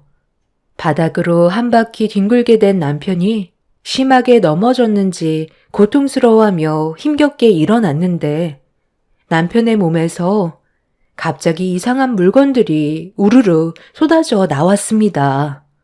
번쩍거리는 물건들이 바닥으로 떨어졌고 그 사이 경비원들이 남편을 잡고 회사 밖으로 끌어낸 뒤 경찰에 신고를 하고 있었죠. 바닥에 떨어진 물건들은 충격적이게도 꽤 많은 금품들이었어요. 회사 직원들이 전부 퇴근한 틈을 타 몰래 금품을 훔치고 있던 거였고 경비원들에게 발각이 된 상태였던 거죠. 더 충격을 받았던 건 경비원들이 이 사실을 알게 된 게 꽤 오래 됐었는데 CCTV에 잘 포착이 안 돼 어려움을 겪던 도중 대표실에 들어가는 모습이 찍히게 되면서 남편이 범행을 저질렀다는 걸 확실히 알게 되었고 꼬리가 길었던 남편은 결국 붙잡히게 된 거였습니다. 그렇게 경찰 조사를 받게 된 남편은 금품을 처분한 돈으로 저 몰래 미련을 버리지 못한 주식에 투자를 하고 있었어요. 그리고 금품으로 처분한 돈으로 투자한 주식은 전부 손해를 보게 되었죠. 이 문제로 남편은 법적인 처벌을 받을 수밖에 없었고 충격적인 사실을 알게 된 저희 가족은 더는 남편과 함께 할 수가 없었습니다. 마지막으로 기회를 줬지만 남편은 그 기회를 걷어차 버린 거였죠. 그렇게 저희 부부는 끝내 이혼을 할 수밖에 없었어요. 그리고 남편은 저에게 어떠한 재산도 가져갈 수 없는 각서와 본인이 그렇게 하겠다는 영상을 찍었기 때문에 저에게 땡전 한 푼 받아갈 수가 없었습니다. 저는 남편과 함께 살던 아파트를 처분하고 남은 차익으로 아이와 함께 살아갈 적당한 집 하나를 마련했어요. 저희가 처분할 때 기존 시세보다 높아져서 기회를 보고 처분하게 되었죠. 남편은 지속적으로 범행을 저지른 점에 대해 법적 처벌을 면할 수가 없었고 징역 1년 6개월의 형을 받았다는 소식까지 들을 수 있었습니다. 처음 결혼했을 당시부터 저를 속이고 있었지만 그래도 아이 아빠라는 이유 하나로 지금까지 참아왔었어요. 하지만 남편은 전혀 변화되는 모습을 보여주지 않았었죠. 결국 끝은 안 좋게 끝나게 됐지만 지금이라도 빠져나온 거에 대해 감사할 뿐입니다. 앞으로 제 아이와 함께 열심히 살아가려고요. 저런 개차반 같은 남편이 옆에 있는 것보단 차라리 저 혼자 아이를 키우는 게 훨씬 더 좋을 것 같네요. 제 기막힌 사연 들어주신 분들, 오늘 하루도 즐거운 날들 만들어 가시길 바라며 무더운 날 건강 조심하세요. 감사합니다. 안녕하세요. 저는 얼마 전에 결혼식을 앞두고 파혼을 하게 된 30대 중반 여자입니다. 컴퓨터 앞에 앉아 글을 쓰는 지금도 예비 시댁이 그때 당시 왜 그런 행동들을 했는지 도저히 이해가 되지 않아 사연을 신청하게 되었습니다. 결혼한 예비 신랑과는 3년 정도 연애를 했어요. 그동안 살면서 많은 남자를 만나본 건 아니지만 그래도 이 사람은 평생을 함께 해도 괜찮을 것 같다는 느낌이 들었고 결혼까지 약속을 하게 되었죠. 당연히 예비 시댁 식구들 또한 좋은 사람들일 줄 알았는데 그건 생각과 전혀 다른 방향으로 흘러갔어요. 아무리 그 남자가 좋은 사람이라도 예비 시댁 식구들은 그렇지 않을 수 있다는 걸 알지 못했었죠. 처음 인사를 드리러 갔을 때 저를 경계하듯 쳐다본 예비 시모는 그 사람이 아직 결혼할 준비가 되어 있지 않다며 반대를 하셨어요. 처음 얼굴을 보는 자리에서 다른 거 다 제쳐두시고 첫마디가 결혼을 반대한다고 했을 때 머릿속이 하얗게 변해버려 아무 말도 할 수가 없었습니다. 서로가 얼마나 사랑하고 진지하게 만나왔었는지 설명도 드리기 전에 단칼에 거부하신 예비 시모의 모습에 저에 대해 뭔가 오해를 하고 계신 게 있는 것 같아 최대한 침착하게 정신을 부여잡고 왜 결혼을 반대하시려는 건지 이유를 여쭤보게 되었죠. 거실에 둘러앉은 예비 시댁 식구들은 무슨 말이 나올지 전부 다 시모의 입을 쳐다보았고 저를 바라보시며 꺼낸 첫 마디는 제가 너무 어리다는 거였어요. 30대 중반이면 먹을 만큼 먹은 나이고 어떻게 보면 홍기까지 지난 나이인데 저를 왜 어리다고 하는지 이해를 할 수가 없었습니다. 예비 시모가 저를 20대 중반으로 잘못 알고 그런 말을 하신 것 같아 30대 중반이라며 다시 말씀드리자 예비 시모는 알고 있다면서 그 사람은 저보다 더 능력 좋은 여자를 만나야 된다고 저 말고도 결혼을 반대한 여자가 더 있었다는 말을 꺼내셨어요. 내 아들이 워낙 인물이 좋아서 여자들이 많이 따르긴 하는데 지금까지 만족할 만한 며느리감이 나오지 않아 저 나이 먹을 때까지 결혼을 반대했었다. 내 아들을 그동안 어떻게 키웠는데 형편없는 여자에게 넘겨줄 수는 없잖아. 그래서 좋은 배우자감을 만들어주려고 선두 몇 번 봤었는데 전부 마음에 안 들었거든. 아름 씨도 내가 생각하는 그릇에는 많이 부족해 보여서 반대하는 것뿐이니 너무 서운해하지 말고 내 아들 심심하지 않게 옆에서 좋은 여자가 생기기 전까지 연애만 해줬으면 좋겠어. 내가 왜 아름 씨 보고 나이가 어리다고 한 줄 알아? 대체적으로 40대 넘어가는 여자들의 집안이 재력이 좋거든. 일이 바빠서 연애 경험도 없이 죽어라 일만 해왔으니 돈이 집안에 차고 넘치겠지. 그리고 내 아들보다 나이가 많아야 이해심이 넓고 뒤에서 챙겨주지. 연하는 바라는 것만 엄청 많아서 데리고 살다 보면 내 아들이 지쳐버릴 것 같거든. 그리고 강남에 산다고 했나? 요즘 개나 소나 전부 다 강남에 사는데 그 안에서도 제대로 된 급과 내 아들이 연결돼야지. 아름 씨 집안 정도는 우리 집에 몇 번이나 왔다 갔었다고. 원래 결혼이라는 게 내 마음대로 되지 않는 거 알지? 우리가 지금은 이런 곳에서 어쩔 수 없이 살고 있지만 우리 가족도 한때 잘 나갔었단다. 그러니 가진 건 없어도 이미 눈은 높아져 있기 때문에 재기할 수 있는 발판을 만들기 위해서는 능력 좋은 며느리를 들여와야 하거든. 돈 쪽으로만 너무 보는 것 같기는 하지만 결혼도 또 하나의 사업 아니겠어? 자네한테는 미안하지만 내 아들의 결혼이 우리 가족 모두의 생계가 달린 문제라 신중할 수밖에 없거든. 서로의 입장을 존중해주면 좋을 것 같은데 그렇게 해줄 수 있지?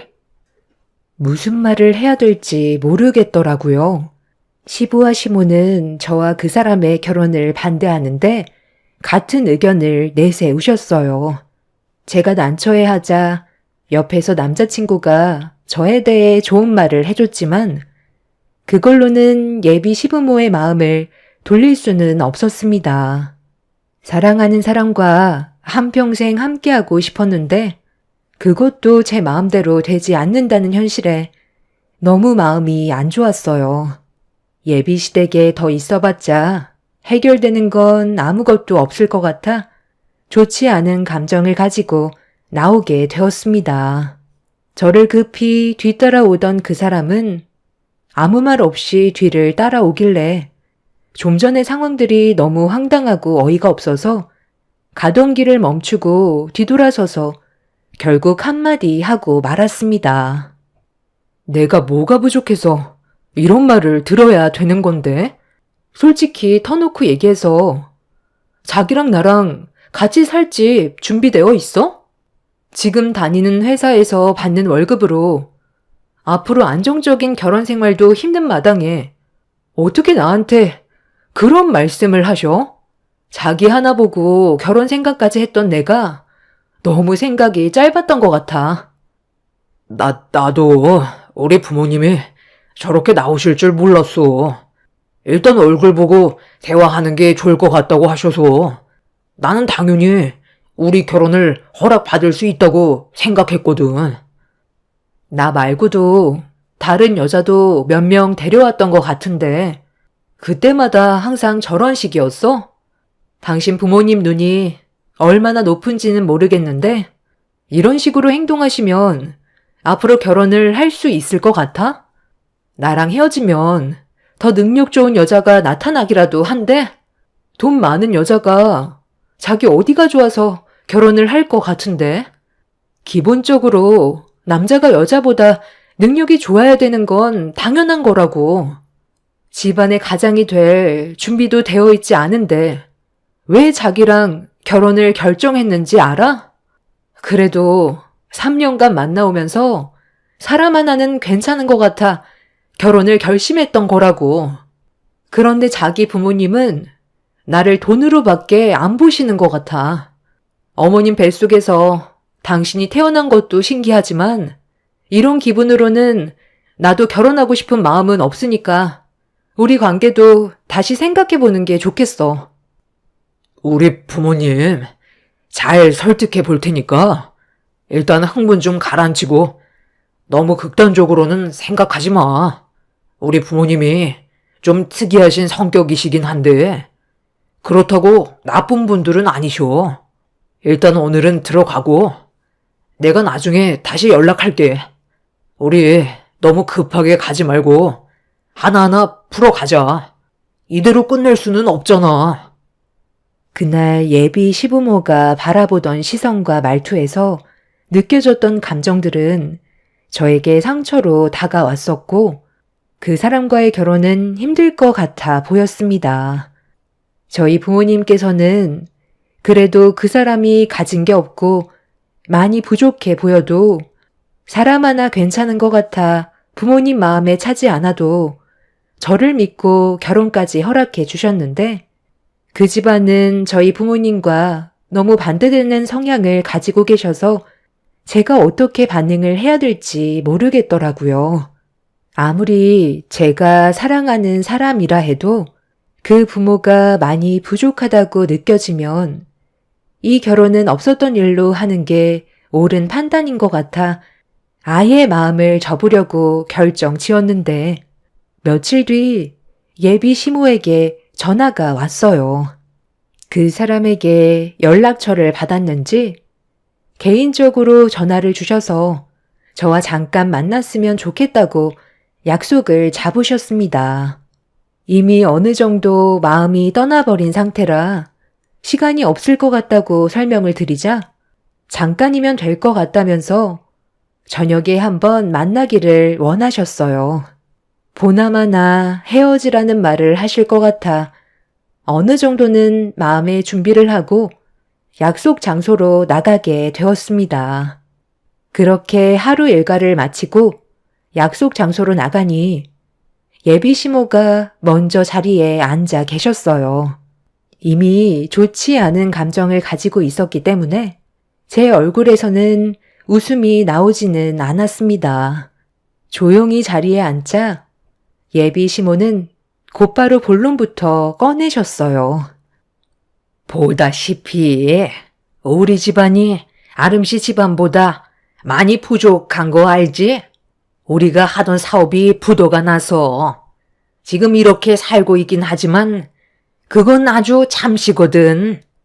내 아들이 지금 많이 부족한 이유도 부도가 나면서 생긴 빚을 갚아주고 있어서 금전적으로 여유가 없는 편이다.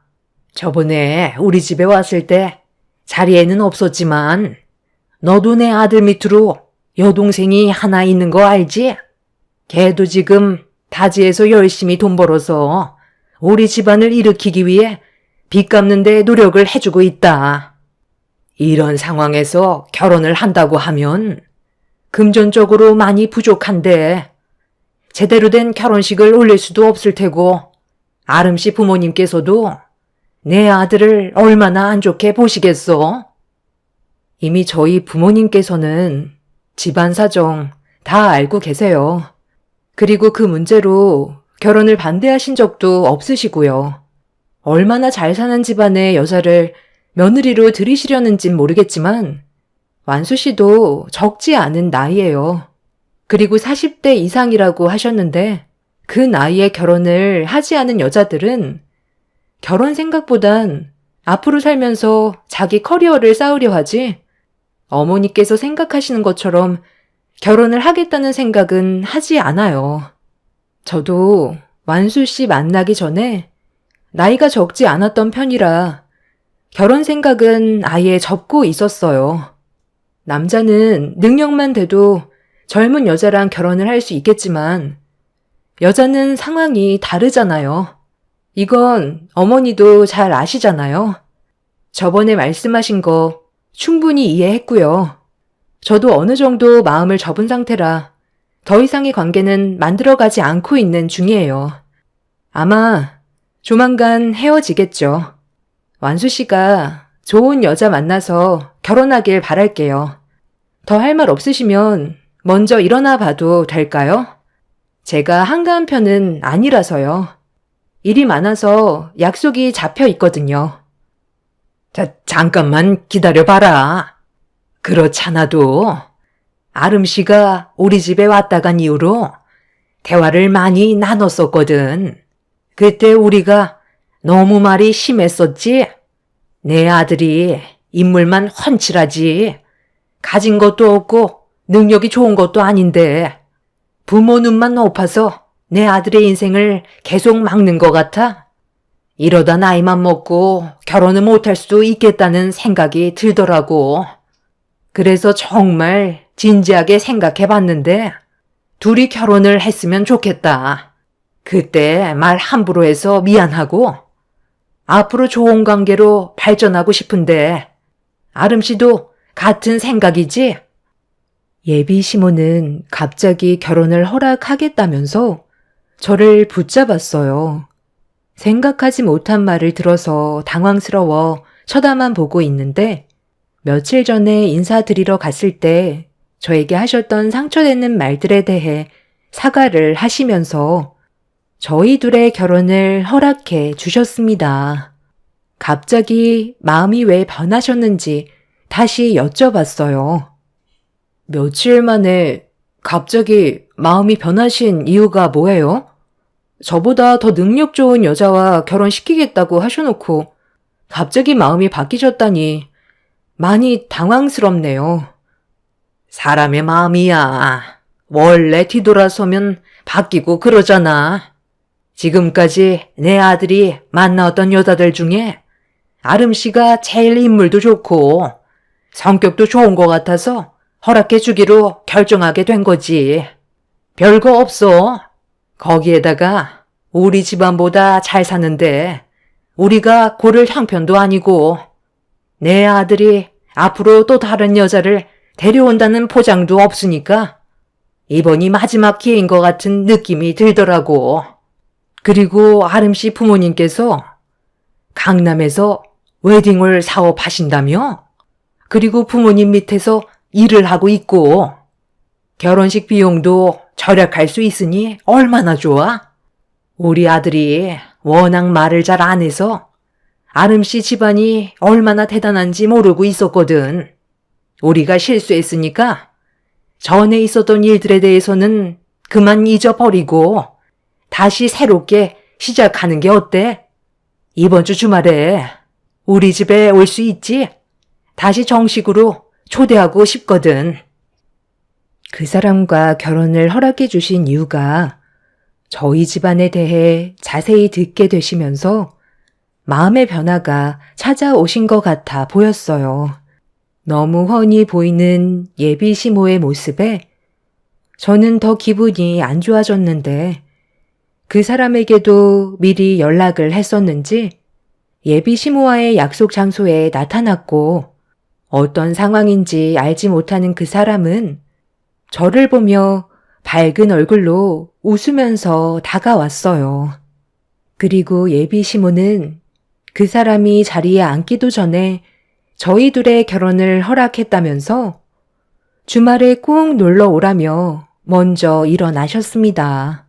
그 사람은 저와 예비 시모가 단둘이 나눈 대화에 대해 궁금해 하길래 좀 전의 상황을 설명해 주었어요. 저희 둘의 결혼은 힘들 것 같다고 생각했었는데 갑자기 허락해 주시는 바람에 저도 참 난감했었죠. 저를 보며 웃어주던 그 사람은 좋게 생각하자고 했지만 느낌이 별로 좋지는 않아 고민이 많았어요. 이미 제 마음이 어느 정도 닫혀 있었기 때문에 결혼에 대해 고민을 하게 되었고 그 사람에게 좀 더 신중해야 될 것 같다고 대화를 풀어나갔었죠. 본인이 생각했던 거와 다른 모습을 보이자 좋게 설득시키려 했지만 며칠 전에 있었던 일들이 저에게는 너무 큰 상처로 다가왔었어요. 그래서 돌다리도 두드려 봐야 한다고 좀 더 깊은 고민을 하게 되었습니다. 결혼을 할지 안 할지는 제 선택이기 때문에 예비 시모가 주말에 초대하셨을 때 속마음을 좀 더 알아보고 싶어 찾아가게 되었고 집안에 들어가는 순간 처음 인사드리러 갔을 때와는 전혀 다른 분위기와 맛있는 냄새가 제 코끝을 자극했어요.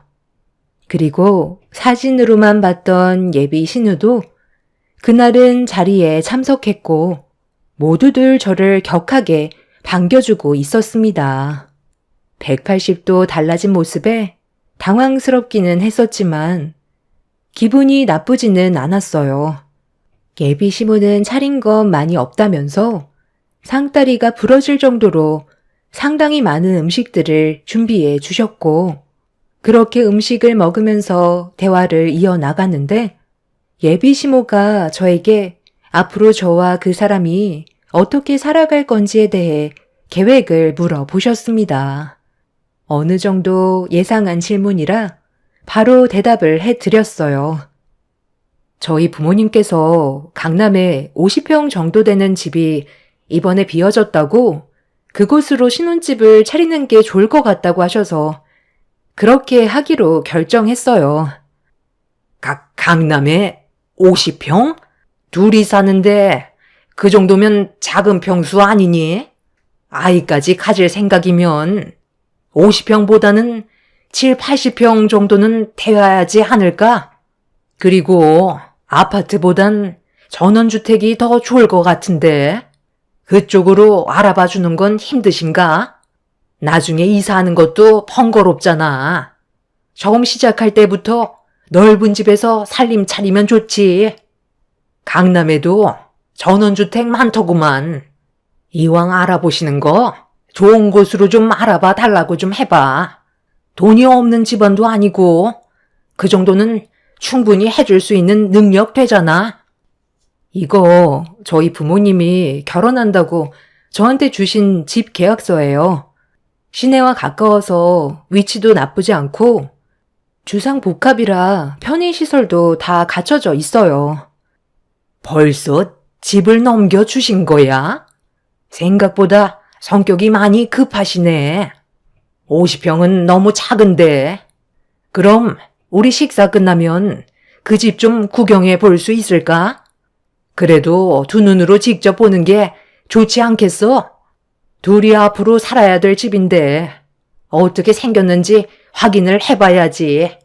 이왕이면 좀 더 넓은 집이 좋긴 할 텐데 아쉽긴 하네. 내가 봤을 때도 적은 평수인 것 같아. 우리 가족 놀러 가면 방이 여유도 없을 텐데. 아파트라 답답하고 주변에 전원주택 알아보는 게 훨씬 좋겠다. 새언니라고 불러도 될까요?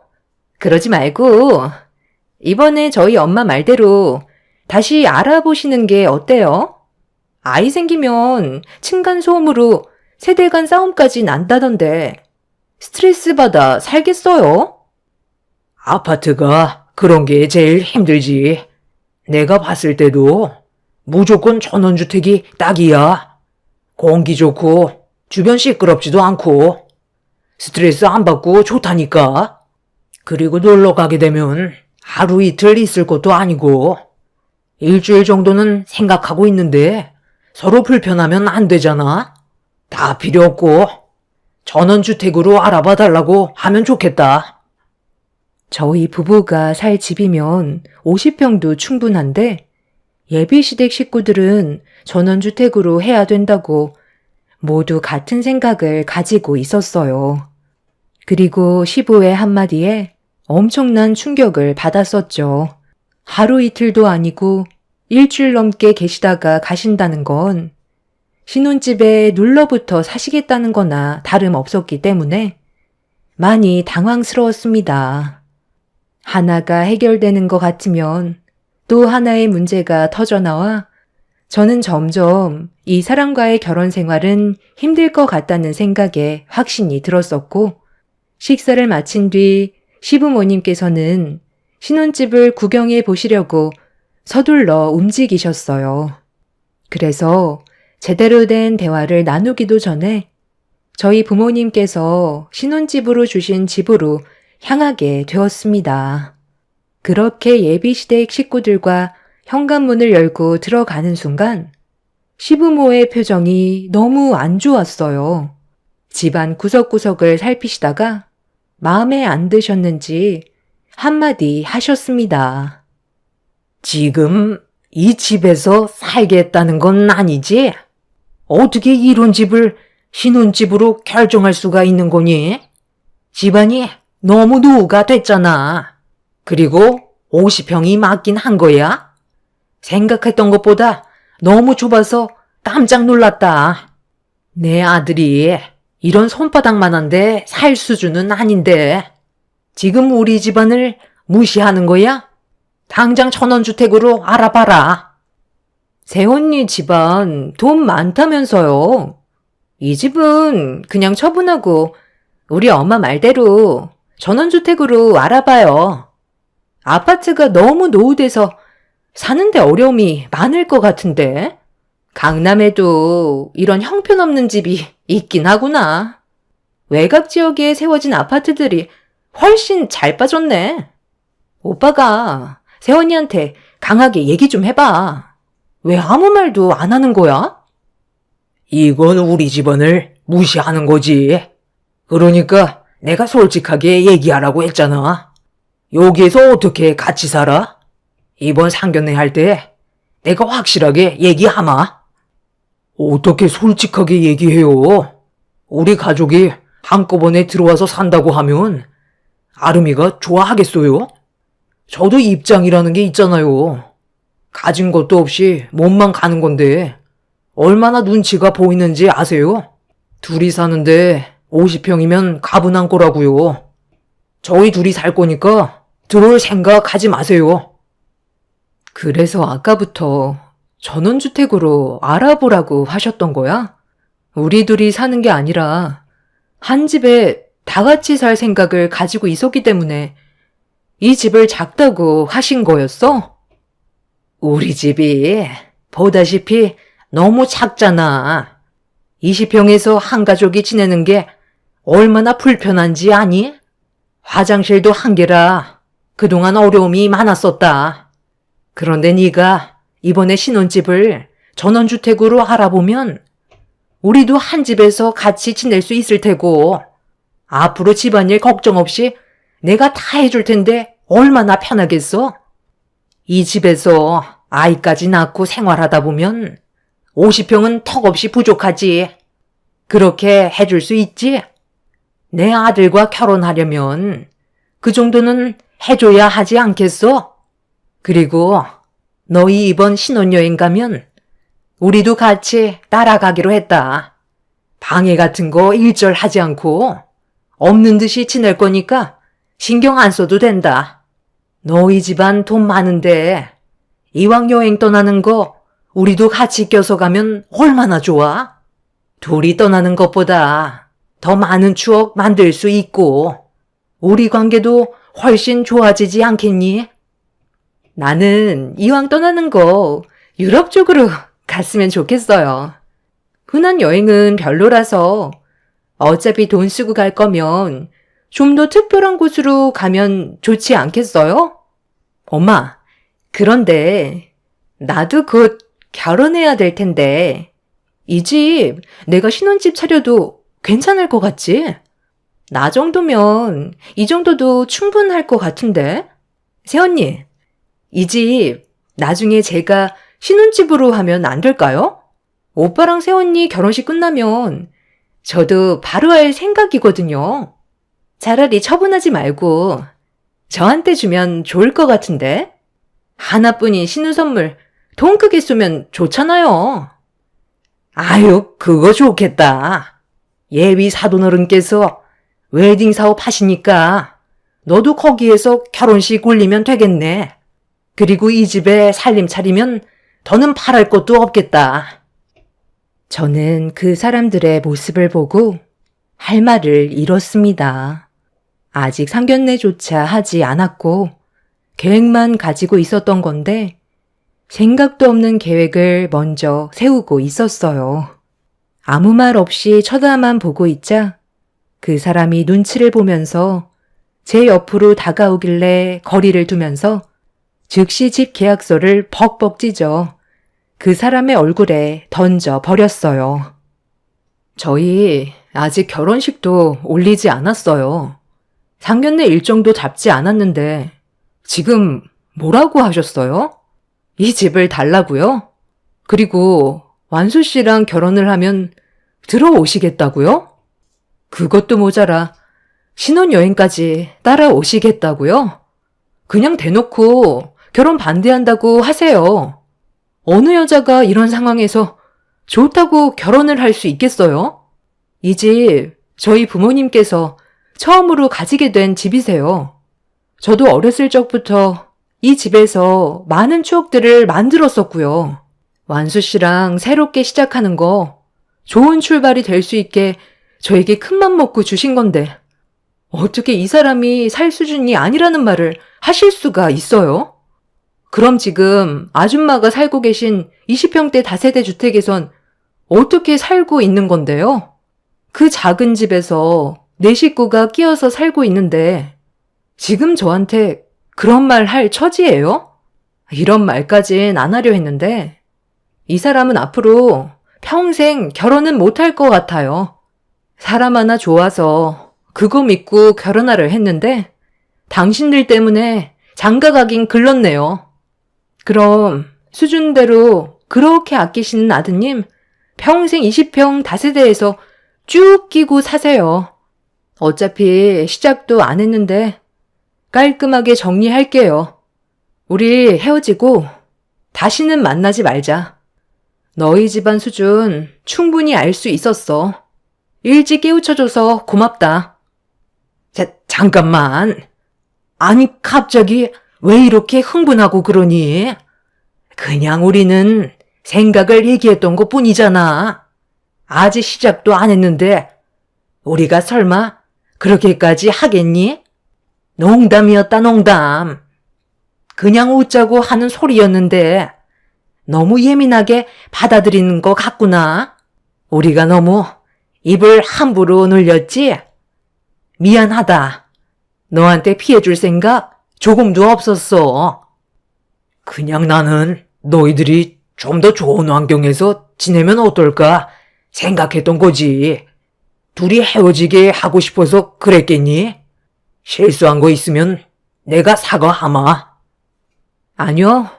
저는 더 이상 할 말 없을 것 같아요. 그만 이 집에서 나가주셨으면 좋겠어요. 이미 결혼할 마음 사라졌고, 이 집은 더 좋은 사람과 만나서 신혼생활 하려고요. 예비 시모는 제가 결혼을 하지 않겠다고 하자 갑자기 제 손을 잡으면서 생각 없이 말을 해서 미안하다며 좋게 풀자고 했지만 저는 더 이상 상대조차 하고 싶지 않아 팔을 뿌리쳐 버렸어요. 그렇게 모두를 내쫓아 버렸고 그 사람과도 인연을 끊어내 버렸습니다. 이번 일을 통해 느낀 건 저와 결혼할 사람이 아무리 좋다고 해도 그 집안 사람들의 질이 좋지 않다면 그 결혼은 무조건 피해야 된다는 걸 깨닫게 됐어요. 함께 살아가는 사람보다 주변 사람들에게 받는 영향이 훨씬 더 큰 것 같습니다. 이번 일을 계기로 인생 경험했다 생각하려고요. 좀 더 넓은 시야를 가지게 됐으니 앞으로 좀 더 신중해질 것 같습니다.